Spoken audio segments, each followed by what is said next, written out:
who flocked to Robin's Nest are long gone, replaced by busloads of gray-headed folks from New Jersey and curious sorts looking for the Old West. And the kinds of places that get flocked to are the t-shirt shops and ice cream joints, the stores that sell jewelry, artwork, and the pitiful clothes that pass for fashion nowadays. I could give these modern gals a hint or two about how a woman should dress. But then, nobody cares what I think anymore. That's what I get for being a ghost. It took a good while for me to get used to that. I wasn't happy about getting shot, as I'd been counting on a lot longer life than a measly 38 years. It doesn't seem fair somehow. I worked hard all my life, and if you don't think we sportin' ladies work, why don't you try it for a while? Lying down on the job doesn't mean you're slacking off when you're a strumpet. I started out as a lumberman's daughter with only 2 dresses to my name, my workaday dress and my Sunday go-to-meeting dress. But when Jake Schmidt shot me, I had a mansion in Jerome, a closet full of fancy gowns, 2 dresser drawers full of jewelry, and a pile of money that made the town's bankers my very good friends. But more important than all of that, I had a 17-year-old daughter in school in South Carolina. 17 is such a fragile age, and she was so sheltered. Too sheltered. My fault, I reckon, but what was I supposed to do? Let her lead the same hardscrabble life I'd put up with? She didn't even know how her mother made a living. I told her I owned a hotel. Just a wee stretch of the truth. Understandably, my Laura was a tad put out when she learned the truth about her mother. Embarrassed, too. I can't blame her. Still, she carried resentment too far when she ripped my name from the family Bible and vowed not to speak it ever again. Disrespectful is what that was. Fancy woman or not, I was still the mother who carried her inside me for 9 long months. And her marrying that Homer Pilford was plain stupid.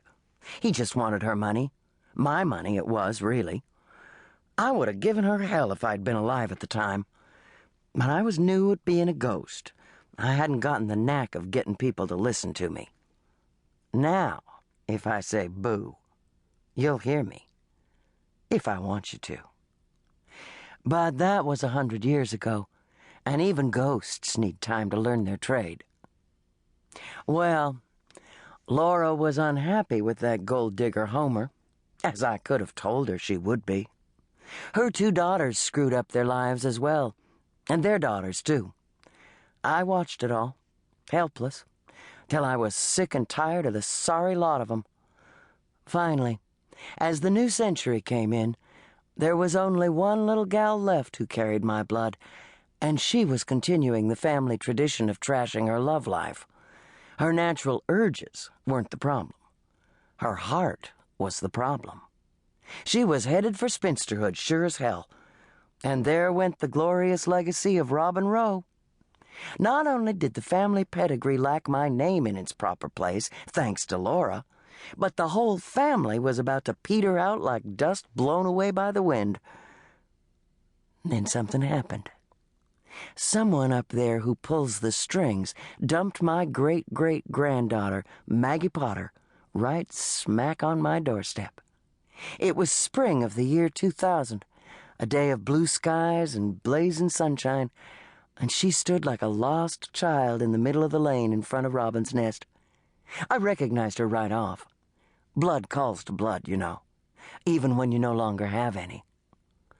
Pretty as a picture, Maggie was. Or at least she could have been, with her thick reddish hair, a little gift from me. Her long legs, another gift, and her curvy form. Too bad she didn't have a lick of sense between the ears. Not that I didn't have sympathy for her plight. I knew what was troubling that gal. Oh, yes, I knew. Not pretty what had happened to her. But then, life isn't pretty, usually. Most of us get over it. What really wasn't pretty, to my way of thinking, was that this little gal was last on earth to carry anything from Robin Rowe, and she seemed determined to keep it that way.